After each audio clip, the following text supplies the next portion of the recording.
Now you are. Good morning. We never know. Well, I shouldn't say we. I never know. I never know whether we're live or not because I'm not a very technical person. Good morning, everyone. It is Thursday morning. I will apologise before we begin for my voice, which will come and go as we go along, and for my cough, which is bound to set up. Yes, my grandson came to visit me and he brought me this wonderful gift, as he always does when he comes. He gives me the gift of a cold or a cough or something or another, but that's what happens when you have 4-year-olds. All right, so you're probably wondering what's going on because you can probably see 3 little heads instead of 1 or 2 little heads there. That's better. I think that's better. I've just moved the screen a bit so we can see everybody. So to my right here is my spirit guide Grey Eagle, as always. To my next right is my sister Madeline. Morning, everyone. And to my far right is my friend, also from England, my friend Kay. Good morning. And so, and I forgot, almost forgot you. And yes, helping us with all of this is my lovely assistant, Carolyn. Say good morning, Carolyn. Good morning, Carolyn. Never fails. She never fails me. All right. So this is Rosemary's sofa. You can see we've got 3 people on this sofa this morning. You've been used to 3 British, 3 yes, Brits. Yes, you've got 3 Brits on the sofa this morning, and and I was going to say something then, but it's gone out of my head. But I always like to have people on my sofa because I like to pretend that I'm with Graham Norton, who I love to pieces. Of course, he's much better than I. I'm not going to say he has better guests than I do because look at this. We've got this great lineup here. But I was thinking this morning, and I'm going to shock Carolyn just a little bit because this is what I'm thinking of doing. If anyone out there would like to join me on my sofa, if you'd like to be a guest on Rosemary's sofa for an hour on a Thursday morning, email us. Carolyn's not looking too happy about this. Email us, rosemary@rosemaryalaltea.com. Tell us your story. Tell us why you want to be on our sofa. You know, it's a long way to travel for many of you, so you're probably not, going to get many takers, Carolyn. So you can just, relax a little bit. There's no stampede of elephants coming your way. But if you would like to be a guest and you're in the area, you're in Florida, we're in Venice, Florida, and if you're around and in the area and you'd like to be a guest on Rosemary's sofa on a Thursday morning, email us, rosemary@rosemaryalaltea.com. Tell us what your story is, if you have a story. We all have a story. Tell us why you'd like to be on the sofa and what you think you can, give to. It's just a fun thing to do. You don't have to get all panicky about it. And we shall consider all of those requests. If for the next several months you see me on my own on the sofa, you'll know that we've either had no one wanting to be on the sofa with us, or we've rejected everybody for one reason or another. You never know. All right, so we're going to go over to Carolyn because we had a question from a lady that sort of struck me a little bit as a great theme. I mean, that doesn't mean that we have a theme. It doesn't mean that you can only ask questions about this particular topic. You've got the little chat button. You can press. You can ask any questions you like, spiritual, questions, or life questions, anything you like, and we'll endeavour to answer them as best we can. But we do have a little theme this week, simply because Carolyn read me this question out this morning, and it occurs to me that our theme should be about children in one way or another. And I'm a child. My mother has passed, my father has passed, but I'm still somebody's child. I was always somebody's child. And when we're children, we have all sorts of questions. And when we're parents, we have all sorts of parenting questions that, we might need help with. So feel free. And if your question isn't about children, that's okay too. So let's, Carolyn, go, excuse me, let's, Carolyn, go to our first question, can we? All right. Albertine asks, good morning, Albertine. What kind of things should you do to help your extra sensitive child deal with the not so sensitive kids in school? Oh, that's tough. That's a tough one. And I come at that from personal experience because I was a very sensitive child and would stand on the edge of the playground. I don't know, Madeline, about you, how you were when you were a kid. I don't remember, to be honest, I don't remember. But I used to stand at the edge of the playground and watch all the other kids playing, especially when I was sort of, in junior school in England, which would have been sort of 5 to 11 or something. And I would stand on the edge, and I was always on the outside looking in, because not only was I extremely sensitive, I was also very shy. There's not a lot as a parent that you can do because what your child is experiencing. Shall I do this again? Because what your child is experiencing is what life is all about. So you can't, protect your child. You can only help your child to deal with, with what goes on. And I would say just encourage your child to be who they are. Explain to them that the most sensitive people are usually the nicest people. And although it's difficult to be sensitive, it's okay. That's okay. So, try to teach them to be themselves and don't become overprotective. It's okay to mother, but it's not okay to smother. And there's a very fine line between those two things. And sometimes we just have to let our children go into these particular circumstances. I recently had an issue, or my daughter recently had an issue with my grandson, because there are two boys who are just a little bit older than he is, and by months, not by years, who, one of these kids was my grandson's best friend for most of his life that he can remember, and all of a sudden his best friend found another best friend, and now my grandson is, can't understand, well, why does he want to play with him and not with me? And he's 4 years old, and it's tough. And all you can say is, well, we change friends all the time. People change friends all the time. People like to do different things all the time. And we explained it. Look, he likes cars and you like trains. So, and the new best friend likes cars as well. So you just have to sort of inch along the best you can, but you can't protect them from this. It's called life. So what you have to do is you have to help them deal with it by saying, you're a darling little boy and or a little girl or whatever, and we love you, and you're going to have lots and lots of friends. It sometimes just takes time, and and I always say to my grandson too, because occasionally he has been bullied, very rarely, because I wouldn't tolerate that, nor would my daughter, but a couple of times he's been bullied. And we just say, well, that boy just is a naughty boy, or is probably having not a good day today, but you have to help them through it in those ways. There's not a lot else you can do. Do you girl want to say anything? Do you want to add anything to that? Kay has grandchildren, and Madeline was a foster carer for years and years, so me and your insights. Excuse me. Well, each case is different, and you have to deal with each case on its own merits, if you like. Yeah, you just have to feel your way, really. Yeah. I think as well, you also have to listen to your children and not dismiss things, because I think people often dismiss what children say, and discussing things with them.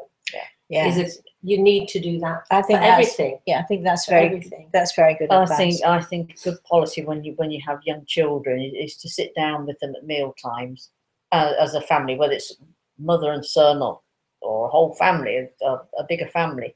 Sit down and have that meal time also as a time for chatting. And I think that's a really good point, because I think very few people today, in today's world, it's that you put the food in front of the child and put on the TV or put on a show or something, and off they go, and there's no family time anymore like there used to be.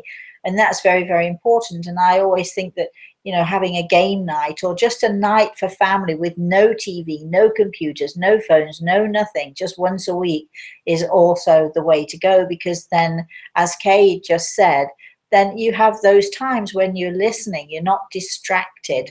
So take those fiddly cell phones off, take just get rid of all the computer stuff, get rid of all the technology for at least 2 hours once a week. It's not a lot to ask.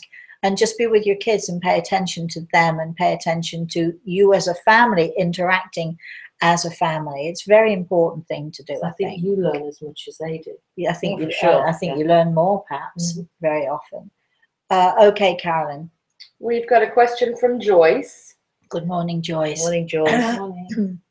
She has a question about a child, a third grader, who she taught, and he died at the end of the year because he ran across the street and was hit by a car while adults were watching. What is the lesson here? You don't take your eyes off your children for certain. Well, yeah, but I don't. Go ahead. Yeah. How old is a third grader? Because we don't. Yeah. How old is a third grader? Let's see. Sammy's in 7th grade. She's 13. 8. 8 years old. Here's the thing. There are times when, you know, it's nobody's fault. I mean, parents can watch. Adults can be watching. But if they have a slight distraction because they're watching one child and another child just does something in that moment, you know, these things happen. But don't they have a playground that is supervised and kept locked until the parents? Well, obviously parents are watching, but there are plenty of places that aren't locked. There are plenty of things going on. I mean, you see kids in the street all the time. We went to the beach the other day and there was a whole busload of kids. It didn't seem to me that they had any adult supervision whatsoever, but you know, but these things happen. But you also have to understand that these things happen because things are directed by a higher force than we. And my belief is, and you may have different beliefs, but my belief is that you can't go unless it's your time. So if you want to, you know, commit suicide, it's not going to happen unless it's your time. If you want to, you know, if you want to jump off a bridge, someone's going to stop you and save you, etc. But if it is your time to go, then, you know, then it's your time to go. And so I feel, as harsh as it may sound, that this child, this 8-year-old, it obviously was her time to go to God, and I do believe that her angels were with her, and I do believe I do believe that his angels were with him, and I do believe that you know, there are things that happen all over the world at any given moment, and we look and we shake our heads and we say why, and the only answer that I can give you, which I believe wholeheartedly, is that God decides. And when God decides, there's not a thing any of us can do. And had those adults watching these children being super vigilant, which they may well have been, if God decides, something is going to happen to distract them, something's going to happen to take them away from this situation onto another situation, and that's the way it is. You know, sometimes things are just meant to be, and my heart really goes out to the parents of this boy. It's an awful thing. It's just an awful, awful thing. I remember years and years ago, I was 15 or 16 years old, and I was a window dresser at the time. I was sitting in the window of this very fancy store, and in front of my eyes, I saw this lady pushing a stroller with a 2 or 3 year old holding her hand, and this little 2 or 3 year old kept running off, pulling away from her mother's hand and running off into the road. And she did it one time too many, and a truck came and crushed her under the wheel. And I actually watched that happen, and I witnessed that. And it took me a long time to come to terms with that. And even now, when I think about it, I can see it happening all over again. And that made me extremely vigilant with my own child. It makes me extremely vigilant with my grandchild. But again, you know, things happen, and only God knows the reasons why for some of these things. We have sorry, I'm losing it a bit. Go ahead. We've got Beth. Good morning, Beth. My mother-in-law keeps telling me my daughter went to hell due to suicide. Wow. I told her not to talk about my daughter again. It makes me so mad. People have to make us mothers feel worse than we already do. I think she's asking.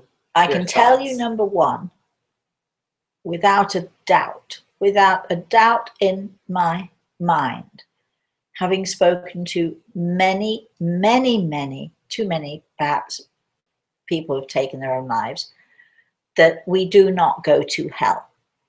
If you take your own life, it's because you're either emotionally distraught or you're sick or you're needing help one way or another. It is not an evil act.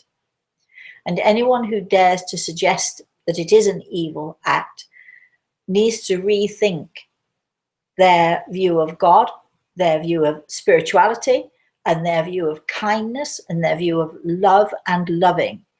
And for anyone to say to a mother, whether they believe it's true or not, for anyone at all to say that to a mother is disgraceful. It's absolutely disgraceful. She did give a little more information. She said she tries not to let it bother her, but she's not doing so good. The mother-in-law, she has had a lot of strokes. So I help her. It just hurts, and I believe she is with me. So perhaps the mother has some health issues that are causing her to say these Well, things. I think that there are issues, whether they are health issues or not. There are issues with your mother-in-law. And my next step was going to say to you, I just talked to you about kindness and gentleness. And for all the cruelty that comes with saying these things to a mother who's lost a child, with all of that, I'm going to ask you if you can be kind and if you can be gentle and if you can understand that your mother-in-law is coming from a bad place and she needs all the loving and all the caring, all the gentleness that she can handle. I'm asking a lot here because, you know, you've lost your daughter and you're full of this grief for your own, and for you to actually give then to somebody else who has been so mean to you and so cruel to you, it's tough. But that's what being a loving, kind, caring, considerate human being is all about. So no matter how much someone may hurt you, you reach out a hand. If somebody bites the hand, at least you reached out, at least you tried. So your daughter is not in hell whatsoever. I do not believe it, or for 1 second, nor do I believe that it's your doing. And again, I'll reiterate, you cannot go before your time. So this must have been this young lady's time to go. And, we're mothers. We're not superheroes. We're not superhuman. We can only see what we can see, what that is in front of us. We have all sorts of other issues going on, other children maybe, other distractions going on. You can't accept the blame for this. You cannot accept the blame for it. Yes, if only this and if only that. Life is full of if onlys for all of us. But I do not believe you're to blame for this issue. I think you did the best that you could do, which is a lot. And I think your daughter is safe and well and happy. And I'm asking Gregor if he'll reiterate that for me. And he has his hand on my shoulder and he's telling me that she is safe and getting there. All right, well, that's good to know, right? All right, let's have our next question, can we? Lisa says, as a mom of a son who committed suicide, thank you very much for sharing that. Well, again, I'll reiterate, I've spoken to, far many, I was going to say hundreds, but it might be thousands over the years of people who have taken their own lives for one reason or another.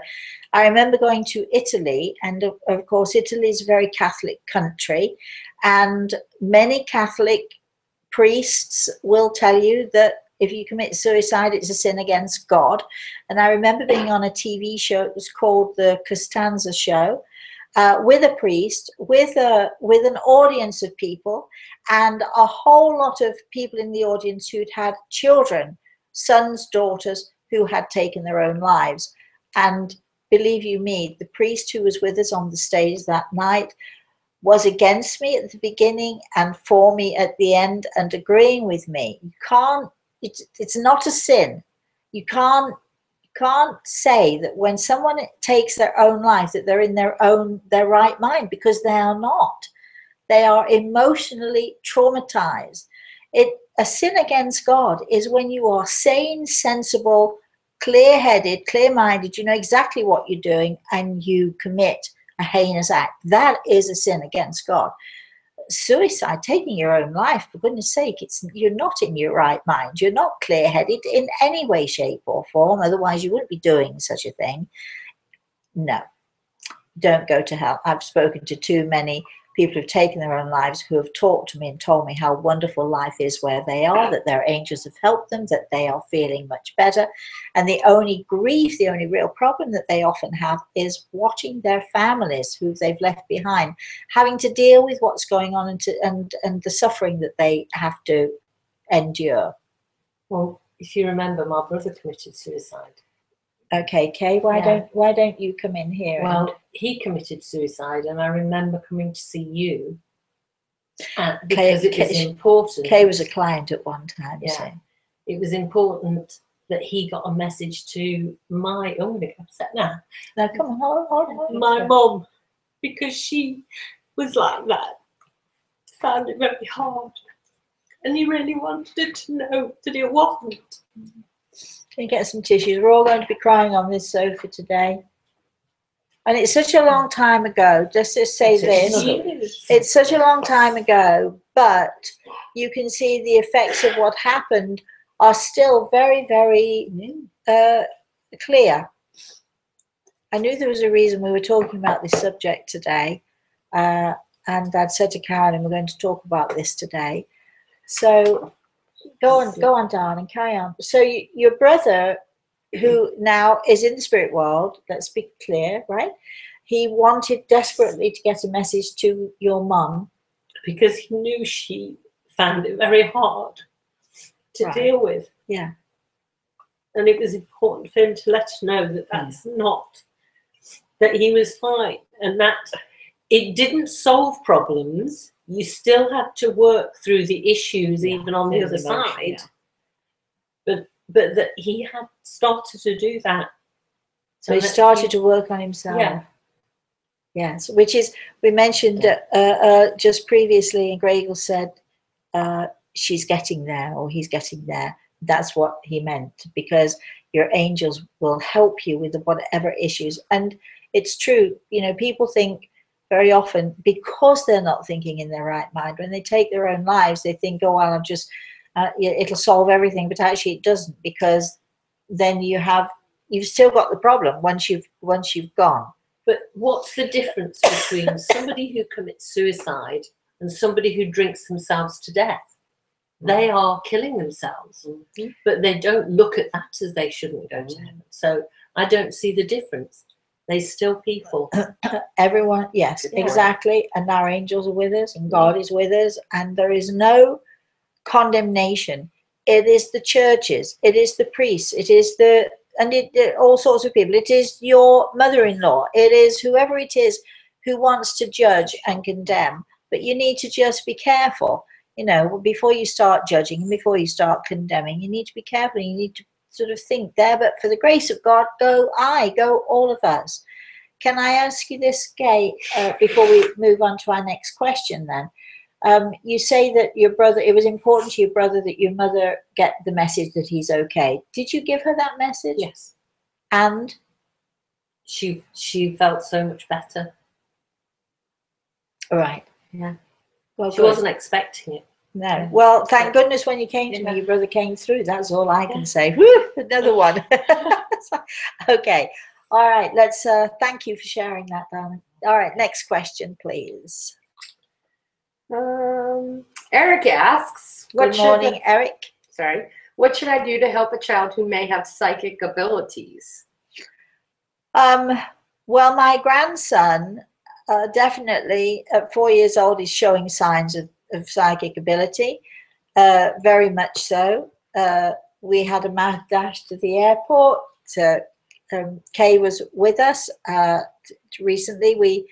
We missed my daughter's flight because there were hold-ups and traffic jams, and there were a couple of accidents on the road one way or another. And although we gave ourselves plenty of time to get to the airport, by the skin of our teeth, we arrived 5 minutes after the gate was closed and they were not letting any more people on. But luckily, there was another flight going to a closer airport for her 20 minutes later. So we were trying to make a mad dash for that. And so we're driving down the road, and I have to tell you, I'm driving and I'm aware I've got a 4-year-old in the car, and I'm driving like trying to get to the airport, very aware I've got, you know, to be extra because we've got precious cargo there, very aware that I've got to be careful, but at the same time trying my best to sort of get to the airport in time. All of a sudden my grandson sits up in the back of the car and he says, "Okay, you'll bear me out on this, right?" And he says, "Mama, it's okay. I think we're going to make the plane. I think we're definitely going to get on the plane, right?" Yeah. And by the skin of our teeth, they did. You can just, what do? You talk to them. You explain to them. Just take each situation as it comes when it comes. I don't agree with people who take their children to the spiritualist church or to some group where you're actively encouraging something to happen with the child. I think you should let it happen naturally and easily. And when it does, again, it's about listening to your children, I think. And when you listen to your children, they say something to you that, and then all of a sudden, perhaps a month or two, or even an hour or two later, something comes of what they've said to you. You pay attention and you encourage them to talk to you, and you encourage them to share their feelings with you. And when something happens and you know that they've said something that's accurate, that they couldn't possibly have known, you just, you remind them, always listen to your inner self, always listen to that little voice inside of you that tells you these things. Encourage them to actively listen to what's going on inside of them, but don't push it. Don't push it. Often children have these sensitivities, but when they grow up, life gets in the way. Computers get in the way. All sorts of other things get in the way. Sports get in the way. Whatever it is, other things get in the way, and that sensitivity will fade. It may come back and very much stronger, or it may just disappear altogether. But whatever happens to it, always encourage your children to listen to their instincts, that little voice inside of them, excuse me, which is telling them to turn left or right or whatever. Okay, do you want to say any more about that? No, I totally agree. Okay, Kay? No, I agree. Okay, that's it. We all agree on this sofa. Carolyn, do you agree? Do you agree, Carolyn? Never dismiss what the child wants to say. That's right. Always listen. Yeah. Always. Yeah. It's so hard though, because sometimes, I watch my daughter, and sometimes she's really, she works 3 days a week, and she's got all sorts of other stuff going on, and you've got the laundry and the cooking and all this, that, and the other. And so as mothers, I did it when my daughter was younger. I'm sure, you, Carolyn, you do it now. Carolyn's, how old is Sammy? 13. She's 13. And there are so many things going on that sometimes your kids are talking to you and it's kind of going sort of over your head, which is why I'm a very big advocate of at least once a week having a family night or a games night or whatever it is, so that your kids can just sit and talk and you have the ability to sit and listen. So, okay. Unfortunately, at the age of 13, she's not interested in that age. They're not interested in discussing stuff with us. So it's more like you have to ask the right questions to get something out. It right. Just be, and that's a good point. Yeah. So asking the right questions. It's tough being a mother and a father and a it's actually not tough being a grandmother, but that's interesting. No, but it is tough, in my opinion, for our society now. I think our society needs where the grandmas and grandpas can help more with the family. Yes. Madeline, what were you going to say? You were going to say something. I'm on the senior moment. I can't remember. She's leaving in a few hours. We're we're taking her to the airport in a few hours, and so you won't be seeing her on YouTube again until next year. So, but Kay's here for another 2-3 weeks, so we still have someone on the sofa, and then it will be Christmas. Yep, you'll be gone for a couple of weeks. Yes, and I'll be gone for a couple of weeks. All right. So, do we have another question? Do we have any comments from anybody listening? Because I've not heard from anyone. I mean, come on, people, let's go. Lisa says, Rosemary, my 89-year-old father started to hear an Italian opera. He's very hard of hearing. It started on would have been my parents' 69th wedding anniversary. Oh, we think it's my mom. Definitely, me too. Wow, good for you, Lisa. That's lovely. Thank you for sharing that. Let's see. We've got Bren. Bren, good morning, Bren. And she, I believe, is live with us. My 90-year-old father is mean, has been mean towards me my whole life, and is now living with me due to illness. I am also guardian to my 63-year-old mentally handicapped sister, and I'm being sucked under it all. What advice can you give me so that I don't go crazy? Well, I could very glibly say to you, Bren, people can only do to you what you allow them to do. And that's true. And it's very true. It's true. Yes. It's very true. So you must have allowed your father into your home, or you must have allowed yourself to be put in this position. Not to be patient with me now, because I don't mean to be mean to you. I'm not being mean to you. I'm just trying to talk this through. So you have allowed yourself to get embroiled in this, and that's an easy thing to do. It's a very easy thing to do, as we know. And I often think that adults, as children, and then adults, we feel beholden to our parents sometimes, don't we? Yeah, no matter what, no matter whether they've been good or bad parents, they're our parents just the same. So we, there's the guilt thing that goes on in our heads as well. But it sounds to me that you're bitten off just a little bit more than you can chew, young lady. So, and as far as your sister is concerned, you're responsible for her too. So you sort of got it coming at you from all sides. I think the only advice, because in some way or another, you didn't say no to this situation, basically, is what I'm saying. In some way or another, you've allowed yourself to become embroiled in this, and now I can see that it's very hard for you to get out of it. But what I think you need to do is to see if you go to your local church, go to your local community center, go to the local organizations in your area and cry help. Don't be prideful. Don't think that nobody's going to help you. Go seek out help, and even if it's only for a couple of hours a week, you can get someone to take care of your father for you. That gives you a couple of hours that you can have a respite. So you need to go out into your community, darling, and see if you can find people and organizations who will help you, because I'm sure, and Grail is putting his hand on my shoulder with this, so I am absolutely sure that there are organizations and people in your area who will come and help you. And, even if it's only to take a turn for an hour here or 2 hours there, or so on and so forth, to give you a break. So that's one thing that you can do to help yourself. Again, I'm going to stress to you, don't be prideful. Don't think that, that you can manage all this on your own, because you're not Superwoman, and nobody can manage all of these things on their own.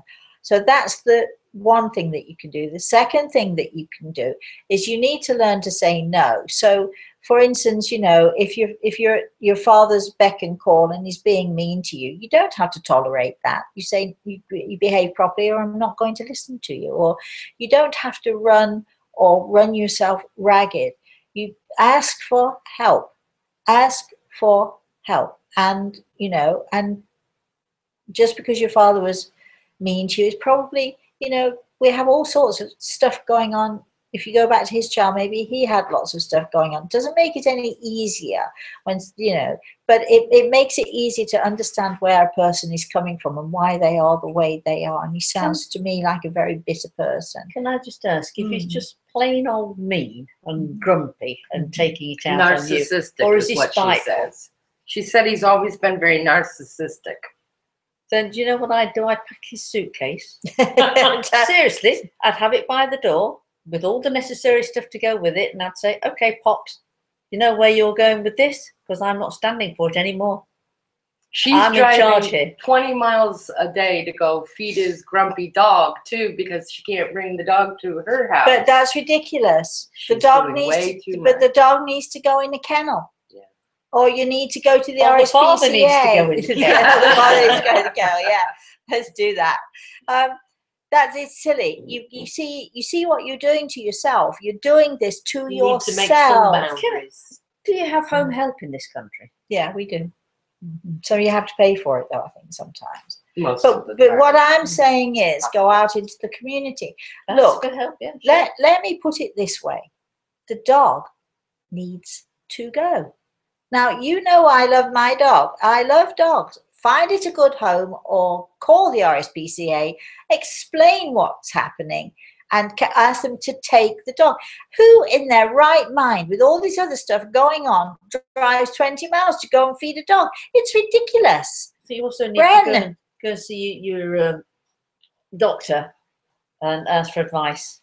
I thought you were going to say ask for pills. Yeah, like you need a few keep pills. taking them. Keep taking the pills.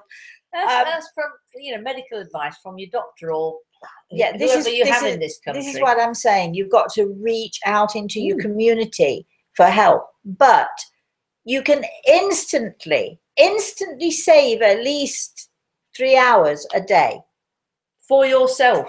Yes. To do what you want by getting rid of the dog. Now, all of you out there who are dog lovers, just remember, I'm a dog lover too, but Bren comes first. If something happens to you, Bren, who's going to take care of your father? And who's going to take care of your sister? And the dogs are going to go anyway. I'll tell you now, it'll be the first to go. She's at the spot where she's coming up with all the reasons why. She said, I'm the only family member who can care for them. And my dad refuses to let go of the dog. Who cares about what your dad refuses to let go of? You say to your dad, you go live with him and deal with it yourself. Actually, I wouldn't ask him. He's 90 something. I'd just get rid of the dog. He has no dementia, she says. I would just tell him the dog died. So why is he living with her if he's? I think it's just a physical aspect. Put him in the car with his case. Take him home to the dog.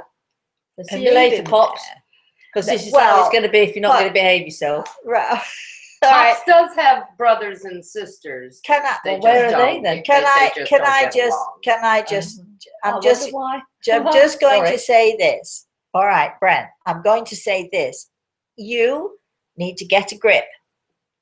You need to learn to say no. You're in charge, hon. You need to understand that you're in charge, and you need to get rid of the dog, whatever requests, whatever your father says.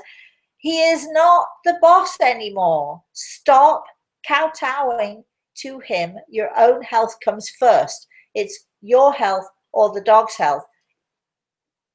Get rid of your dad and keep the dog. No, I don't mean it. I'm kidding. I'm kidding. I think you just said something that's very important. She's the boss now, not him. And I think that's hard for children to. It's hard for children, but no one in their right mind, with everything that you have going on, no one in their right mind drives 20 miles both ways, I'm assuming. Well, even if it's just one way. Or even if it's one way. No one in their right mind does that for a dog. No one. You'll be doing it twice a day, surely. You bring the dog to your house or you take it to a kennel. My advice, whatever your father wants is immaterial right now, because if you become so exhausted that you can't take care of him, where's he going to go? He's either going to another family member. They're all smart people, let me tell you. Your family are very smart people. They've all said no. They've all said no. You need to learn to say no. So the dog will go one way or another. The dog will go when you collapse because you've had too much on your plate, you're not taking care of yourself, or the dog will go because you don't want to collapse and I've talked some sense into you. Please let me talk some sense into you. I love the dog. If I lived close by, I'd probably take the dog from you, but I don't. But I'm sure there's someone out there who'd give the dog a good home. Do the family members not want the dog? No, obviously the family members aren't communicating with her whatsoever. Okay, so. We're done. Bren, I'm done. You're in charge, Bren. If the dog is still there next week, you're on your own, because I've given you the best advice I can give you. Get rid of the dog. But also, aside from the dog, you need to learn to say no to your father. You're in charge, not he. Do not let him bully you. Do not let him intimidate you. You need to stand up. Yeah. Give him some visual aid in that and pack his case and say, there you go. This is what's going to happen. Okay, let's Angie. have our next question. Good morning, Angie. Angie says, we recently purchased and moved into a new house. Not really a new house. It was built approximately 1920. Anyway, while hanging pictures in the hallway that goes upstairs, we ran into a problem. They keep falling down. This hasn't happened anywhere else in the house. What's going on? We use the same nails, etc., that we've used everywhere else. There's nothing wrong with the wall. Which wall is it? Where is it? It is the hallway that goes upstairs. So. Okay, then. Do you know any of the history of the house? Does she know any of that? This is what I'm going to suggest you do, Angie, is sort of look at the history of the house. You could have some person from the spirit world who keeps knocking the pictures off the wall just for the heck of it, just for a little bit of fun. If you think that's what's going on, you need to have a sharp word with them and say, look, you know, I'm aware you're there, because it could be someone connected to the house. It could be someone connected to you, someone in your family who just is trying to let you know that they're there, that they're around you, and that they love you very much. It could be simply that. And so once you start talking to whoever it is, if you can figure that out, you talk to them and you say, okay, you don't need to keep knocking the pictures off the wall, because I understand you're here, I understand you're with me, and I'm listening. Where does she live? I mean, she said that she does think it's a spirit. We've had some other odd things happening. Yeah. I'm inclined to think that too. Whether it's someone connected to the house, I'm asking Greg, or this, or someone connected to you personally, I'm going to say that something's going on with someone in the house, perhaps a previous owner is what Greg is telling me. So I think that you have a small issue there. I don't think it's malevolent. I don't think it's something that you need to worry too much about. But if you were to just, you know, sit down and say, okay, I know you're here, I'm paying attention, but please stop knocking the pictures down. I would be grateful if you did that. I'd go into the history of the house and call me back and let me know. She lives in Wisconsin, where Dean is. Oh, great. Well, there you are. It's not Dean doing it, is it? All right. So, you know, let us know. Look at the, excuse me. Look at the history of the house and email me, Rosemary at rosemaryaltea.com, and let us know, and we'll see what we can do. And I'm sure that we can help you with this. I'm sure we can. Dean says there are synnets in my area. I don't know what that is. I don't either. Let us know what a sinnet is, Dean. How is he spelling it? SINNETTS. No idea. Never heard of the word. No idea. So let us, you know. Oh, it's Angie's last name. Sorry. I didn't realize it. He was talking about, there's people, her people are near him. Oh, right. I didn't know it was her last name. I hadn't looked at that. All right, then. All right, we're not crazy. Got it. Okay, Rosemary. Yes. It says my TV has been Rosemary, actually, I think. I'm sorry, who? Rosemary, ROSEMARI. Rosemary. So I don't know if it's Mary or Marie. Rosemary. Okay. However, and she's here with a question. Yeah. Good morning, darling. My TV has been turning on, and sometimes my light. What is that? Could be anything. It could be. Oh, she got another one. I was sitting on my couch watching YouTube. I could see the hallway and bedroom from where I was sitting. I saw this red flash of light twice. It looked like an image, but it was so fast. Oh, interesting. Well, okay. I always like to go the down-to-earth route because I'm a down-to-earth person. So your TV and your lights could be something to do with your electrics. It could be a power surge. It could be lack of power. My TV kept turning on and off yesterday. I called the power company, and it was in fact the router that needs to be replaced, we think, because I don't think it's any sort of spooky stuff going on. But in your case, if you sort of seeing flashes of things, again, is it your imagination or is it real? Use the 3-time rule. The 3-time rule, if it happens once, you know, it happens. Pay attention, but, you know, don't make it more than it is. If it happens twice, pay attention, think about it. It's possible that it's something more than just, you know, the electricity going off. If it happens 3 times, you know, now pay attention, because this could be something that you need, you know, you need to address. And if it is some spiritual activity, then it may well be someone in your own family who is trying to tap you on the shoulder to let you know that they're there with you. If you're going through a difficult time, or if you're even going through a joyous time, or if you're going through a special time right now, difficult or otherwise, it may well be someone in your family who's trying to tap you on the shoulder to say, don't worry, you're not on your own. You know, we're with you, we're around you. And that's very often, that's much more the case than, you know, than likely the case than anything else. Let's have our next question, shall we? On a brighter note, Dean says, do not ever add stevia to marzipan to sweeten it. I now have a log of ruined almond paste. Oh, no. No. What on earth would you do that for? Oh, Dean. Even I wouldn't do that. I'm no chef. I can't stand the taste of stevia anyway. It's supposed to be like sugar. It tastes awful to me. It's like that fake sugar stuff anyway. So, or not fake, supplements and stuff. I think it was good. Anyway, it comes from a plant. It does come from a plant, and I don't like the taste at all. What on earth possessed you to use all those almonds with stevia? You must have more money than sense. You do have more money than sense. A little thing, talking of marzipan on this lighter note, a little thing that we do want to let you know, those of you who want to make your own marzipan, make sure you use blanched almonds, which means with the skin off. So the almonds look nice and white. I use almond slivers because they're cheaper. You can get them from Richard's Whole Foods for a really, really good price per pound.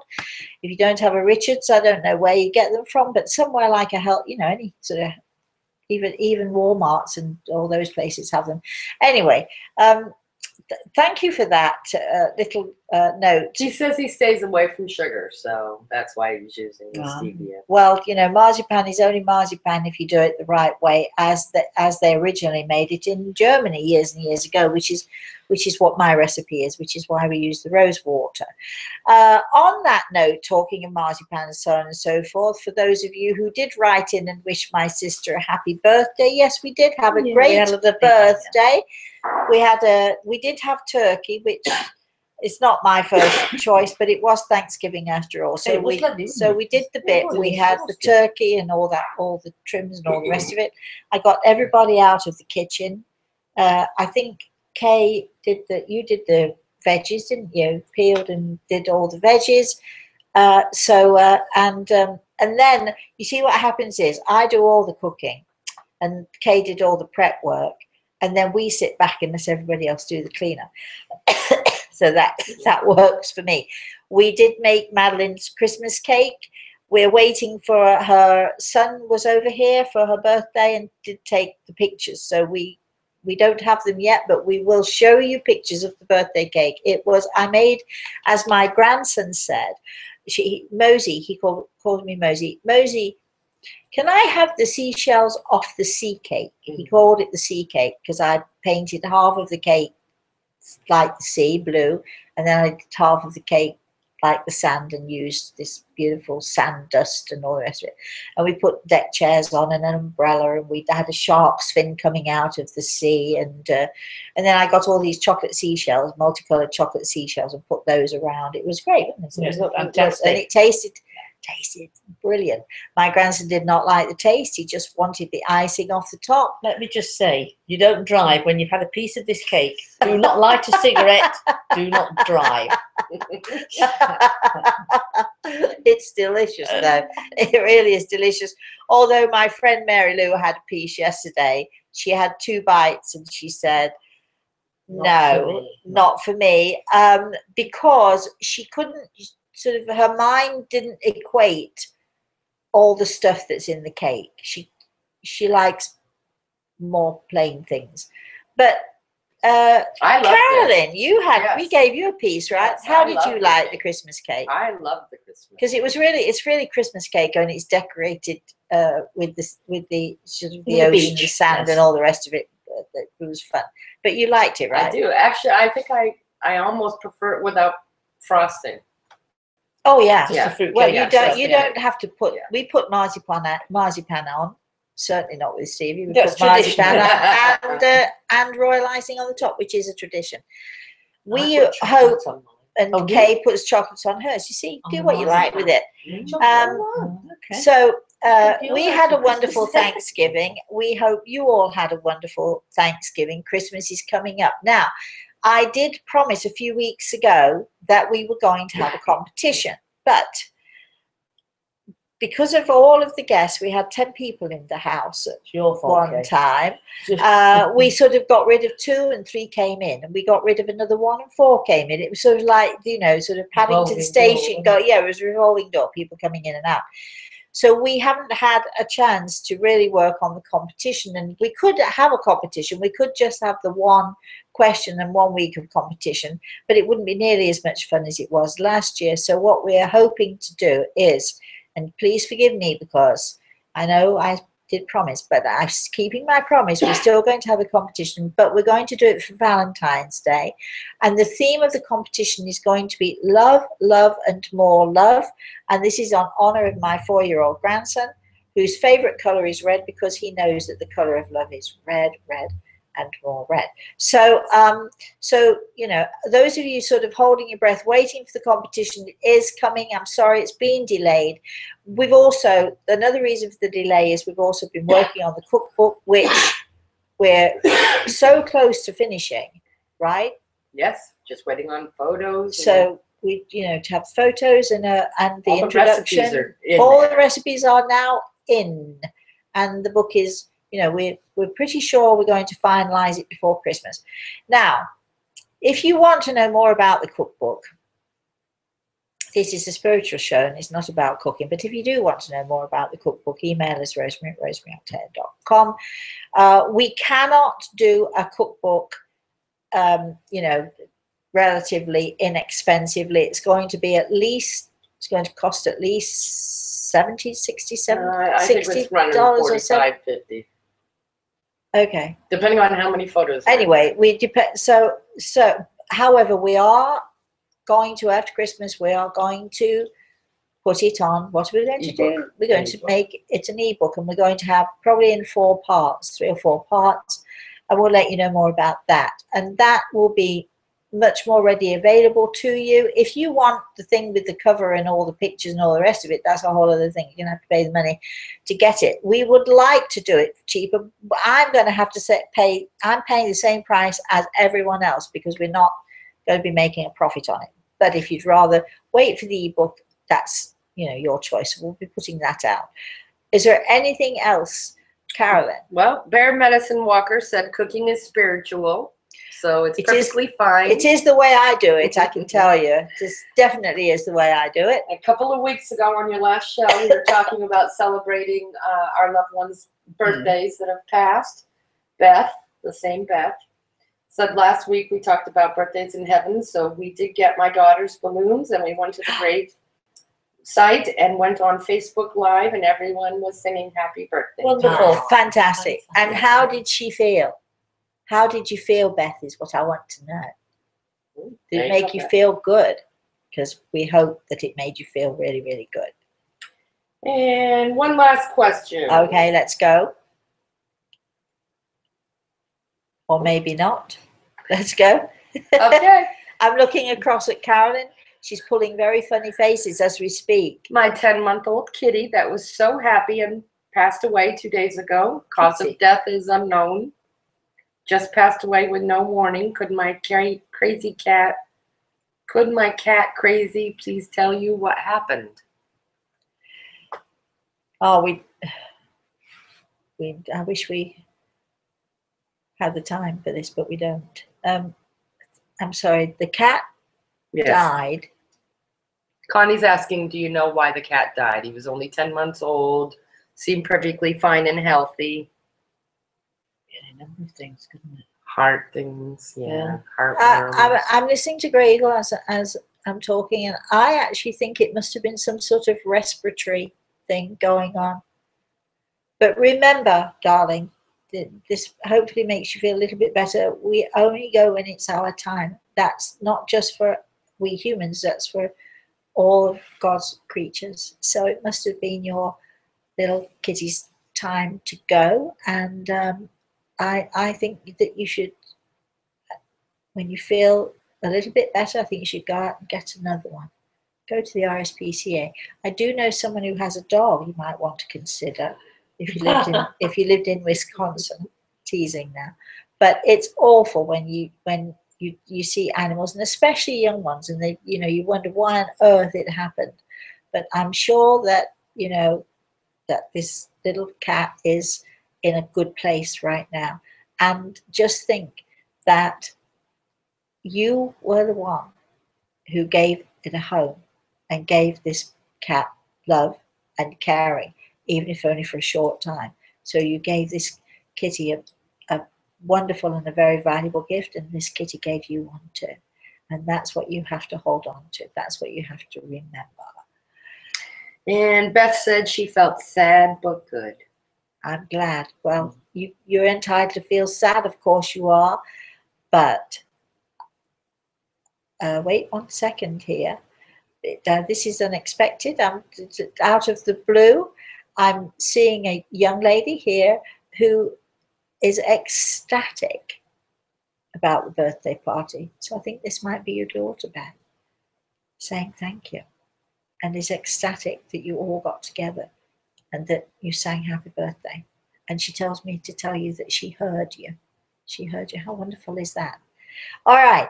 This is my sister's last go around for this year. Do you want to say anything to everybody, Madeline, before we close? It's been fun being here on the sofa with my big sis here. Literally the big sis. She's a little we'll dwarf. do it again next year, and you all have a God-filled year. We'll see you next time. All right. So, were we done, Carolyn? I believe we're done. We are Safe done. travels, Maddie. Thank you. We are done. We are off to the airport fairly soon. I think there's time for one more swim, or maybe two, before we disappear. And in the meantime, until I see you next week, please, please, please, please, please have a very, very, very blessed day. Bye. I'll not click it properly.